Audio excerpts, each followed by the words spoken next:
Hi, Misha here, and if I could do a good Chekhov impression, I would say Botany Bay, Botany Bay. But I've never been very good at impressions. So let's talk about the SS Botany Bay and kind of the early pre-warp space travel as presented in Star Trek. And this is going to be one of my kind of head beta canon things because I kind of find future past histories quite interesting. And we have the usual eagle mosses here. Here's the Botany Bay. And the episode Space Seed, this is a sleeper ship. But it had other roles too. But before we talk about it, let's talk about kind of the process of getting to it.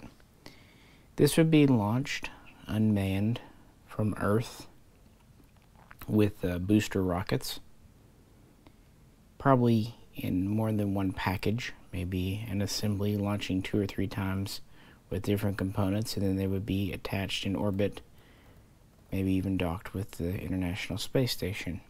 For the crew, they would be in one of the newest shuttles in the 21st century.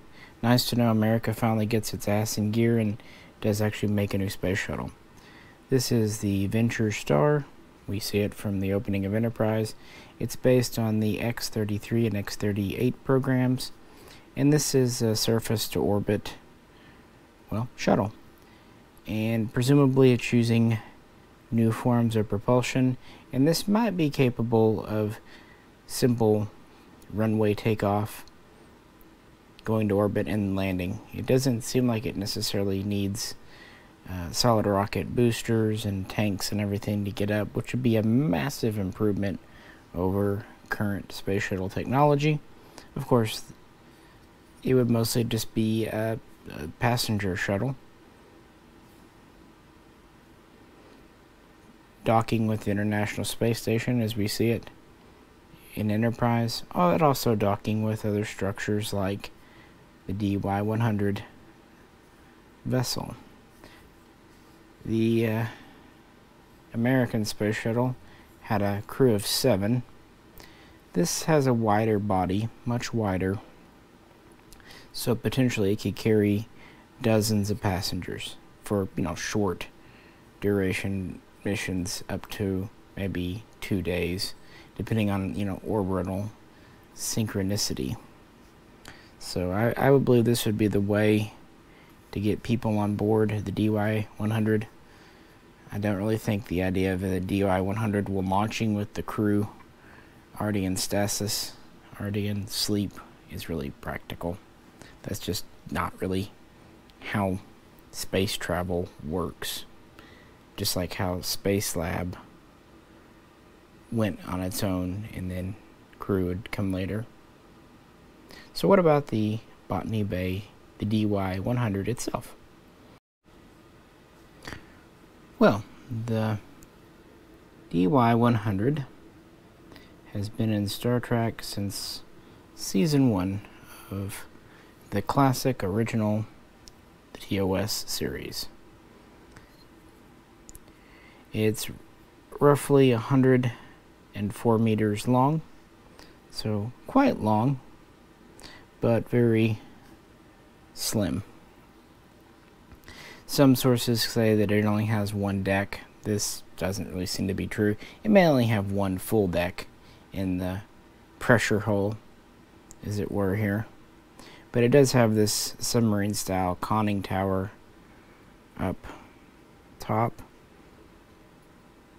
So there have to at least be some areas up there, probably a bridge and navigation control, computers, survey, and then the main hold can be for various things. And then we have these modules on the side. Some sources speculate they are fuel cells. I definitely have always believed that they are cargo modules That is just logical. I'm not actually sure if it can hold up to 8, though, because if you look here at the back of the sail, the bridge section, it comes back further, meaning a module here would be impacted by that. So I don't know if really it can carry more than 5. So looking at the propulsion system back here, we have 4 units. This would be considered a sub-impulse vessel. It was capable of reaching perhaps a 10th or a 5th light speed, maybe more. Impulse is just under light speed though, so sub-impulse regardless.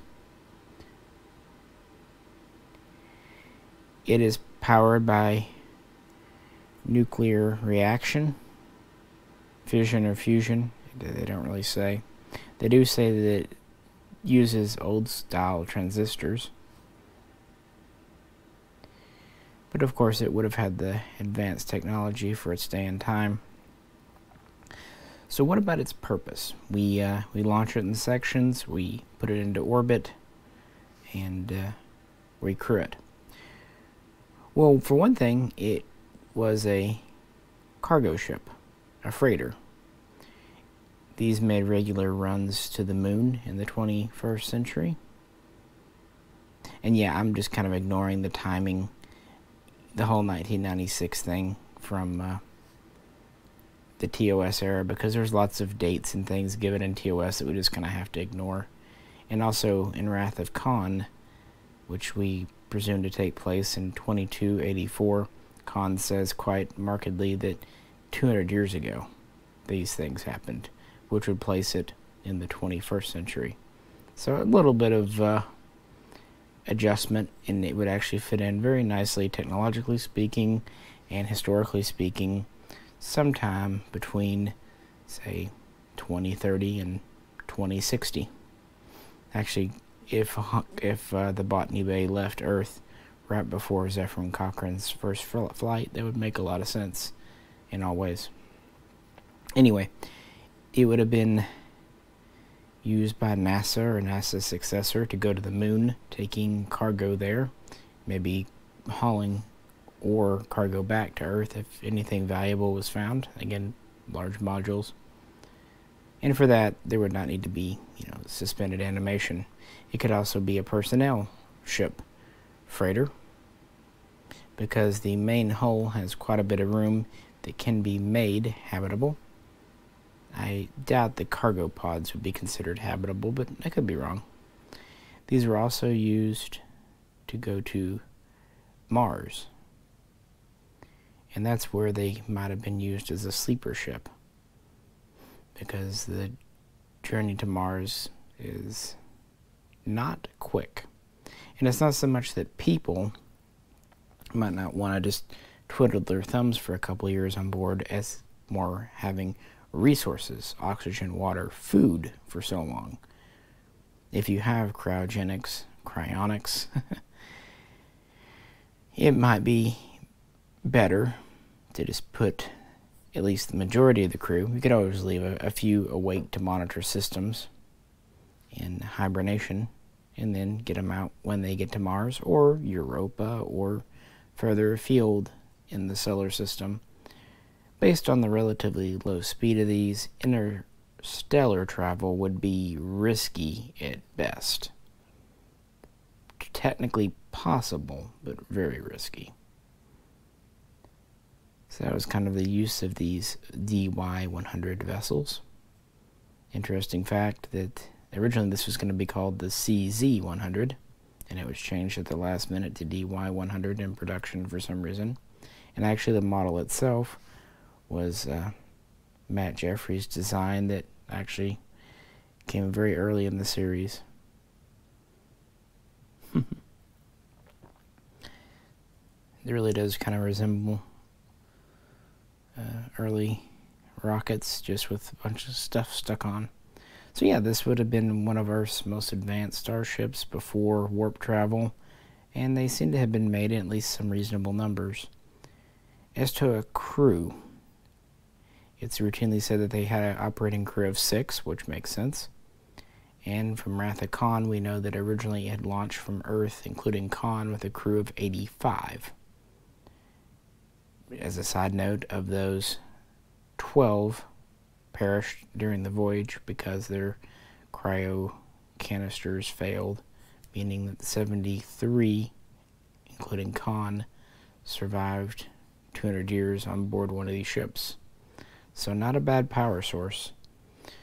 These seem to be built tough and for long voyages, which makes a lot of sense considering they didn't have shields or anything else to fall back on.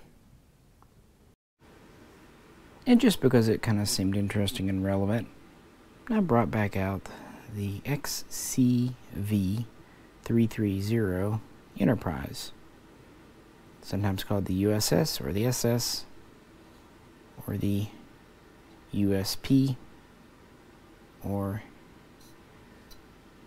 the ESP. This was another early Earth ship that's been hanging around Star Trek canon for a very long time, and I think it really fits in pretty well appearance-wise with the DY-100. In fact, the name kind of even seems to be along the same convention lines as the DY. We know nothing about this ship for sure. I will say that if you look at the engines in the back, they actually look very similar to those on the DY-100, and the main body is very similar. It's obviously long with some protrusions and kind of fins. We don't really know how big this is. Some estimates put it as short as about 100 to 120 meters. Some put it out as long as 300. That seems a bit much. Some places say a crew from 12 all the way up to 900, which is ludicrous on the 900 front. But for my purpose today, I'm not entirely sure this is a warp drive system. Many will say that it is a Vulcan-inspired warp system, and could be. But it's also possible that it had some other purpose, say an impulse manifold, or just something else. I mean, a sensor system, habitation, what have you. It's also possible that the original ship didn't have the ring. It could be a refit. This could have originally just been the center section, which would actually make it really resemble the DY-100. And then this strut pylon was added along with the ring once warp drive was invented. So take your thing. I kind of like that idea too. But it seems to fit in well with the lineage of pre-Federation, pre-Starfleet ships. And we know it's the first Enterprise named starship. It also has docking ports like it would go with the International Space Station. Certainly it's pre-transporter and what have you.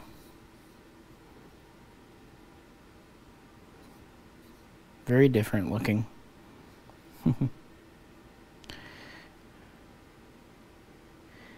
Yeah, in my head, this was either retrofitted with warp drive or didn't have warp drive at all, and this is some other structure. What do you think? So why does this interest me so much? I don't know. I find the idea of pre-warp, pre-FTL travel in space very intriguing. Space is huge. Without being able to exceed light speed, relativistic time will only get you so far. Going to Mars or Jupiter will take months or years. That's harrowing enough considering the dangers of space. going to another star system will take centuries, frankly, even longer. The idea of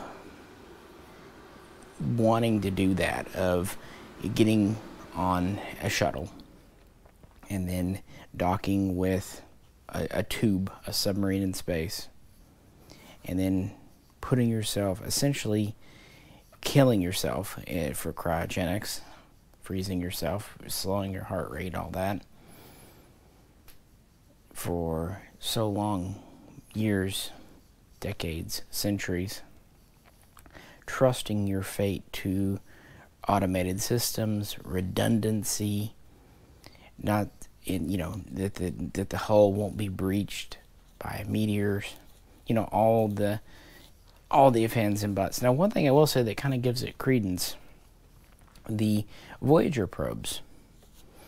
We launched those critters coming up on 50 years ago, and they've served very, very long and very, very well, and that's with 70s tech.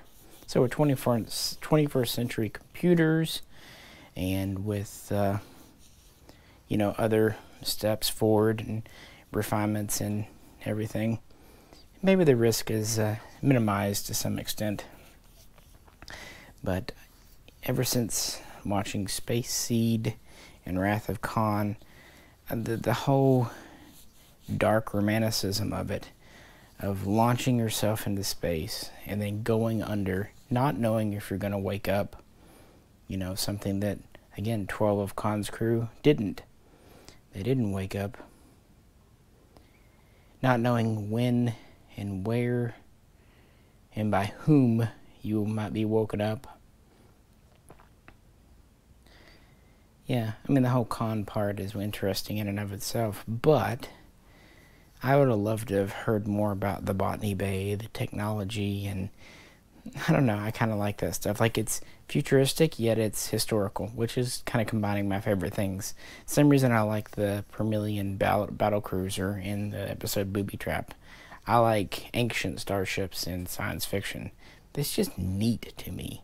And if they're human, talking about human space flight, yeah, more's the better. But, another thing in the Star Trek universe to consider is, even though there was a major war going on, that they were still launching space missions, even right before and potentially right after. Probably not so much during, but yeah, so that goes. But the whole thing is just neat, and I like the kind of primitive look. Obviously it's stylized, but it's a reasonably believable craft. Actually quite large, 100 meters, 300 feet, give or take, is quite a bit. Of course, a lot of that would be mechanics and stores, oxygen tanks, that kind of thing. But, just the whole notion. It would have been interesting to hear more about why Khan and his cronies got on board what they were hoping for. It would also be kind of interesting to know the stores that were on board the ship. What stuff did they bring with them? Obviously, food would be kind of problematic. Not much food's going to last hundreds of years when you're on a ship. Yeah, they were picked up by the Enterprise, so that kind of eliminated most of that. But let's just say they made it to the planet they were going to. The navigation system did not go off course or break down, and they made it to the planet. How would they get there? How would they get to the surface of the planet? Well, it definitely doesn't appear like the DY-100 can land. It just doesn't. But it seems like these cargo modules probably could land. Probably not take off again. Just because they have this shape, we don't know what's inside. These could be outer pieces that break away. They could be, containers around containers that protect them for the voyage. And then they break off, and you have re-entry craft with heat shields to take the people and the material down to the surface. But yeah, what were they going to eat? I guess it's possible they could have like seeds and stuff in cryo storage too for planting crops, but you know, in the meanwhile, you have to have a hell of a high technology level of protein bars to make them last that long.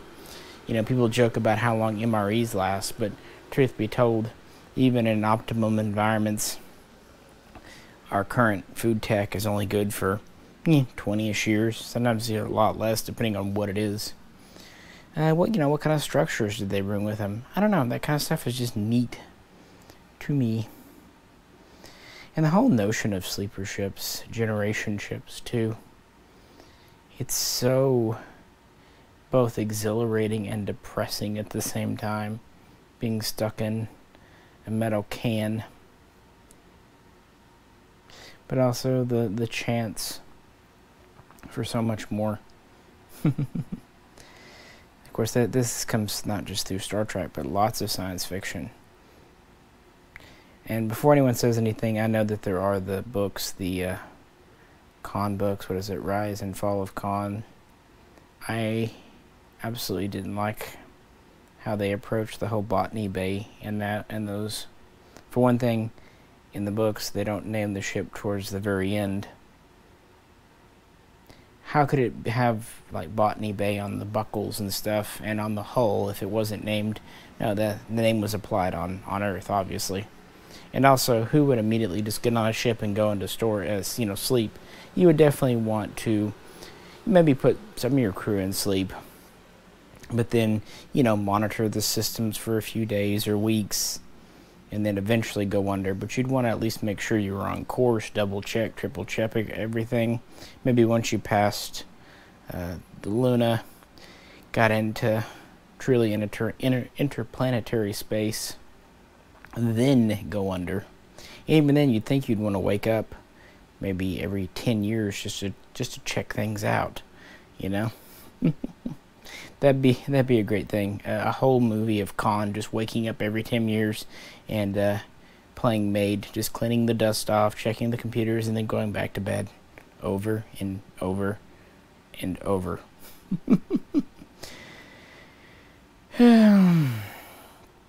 I don't know. I just felt like talking about these today. It's not really even so much about the Botany Bay. The DY-100 is just my thoughts on future past space travel and where humanity can head and everything. If you think about it, the idea of year-long voyages isn't that crazy. We've done it before back in the days of sail vessels. I mean, vessels would go away for 2, 3, 5, 10 years at a time. Sure, they could stop off at islands to resupply, but on the other hand, space is both more harsh and deadly and more dull and predictable than the oceans. Once you get into space, assuming your equipment doesn't break down on you, there's not a lot of danger outside of like meteors, that kind of thing, dust maybe getting in the way. But if your stuff doesn't break down, yeah, it's just kind of sailing through space, which is again kind of why the Voyager probes have made it so efficiently. There's not a lot out there to really get in the way. Be kind of neat to see more in the Star Trek universe from 21st century space tech. What do you think? Again, just having fun, guys. Thought I'd do one more video before kind of wrapping the day up. So with that, I'll let you go. I do appreciate you tuning in. As always, if you could, please like, share, and subscribe. This is Misha. Catch you very soon. Next time.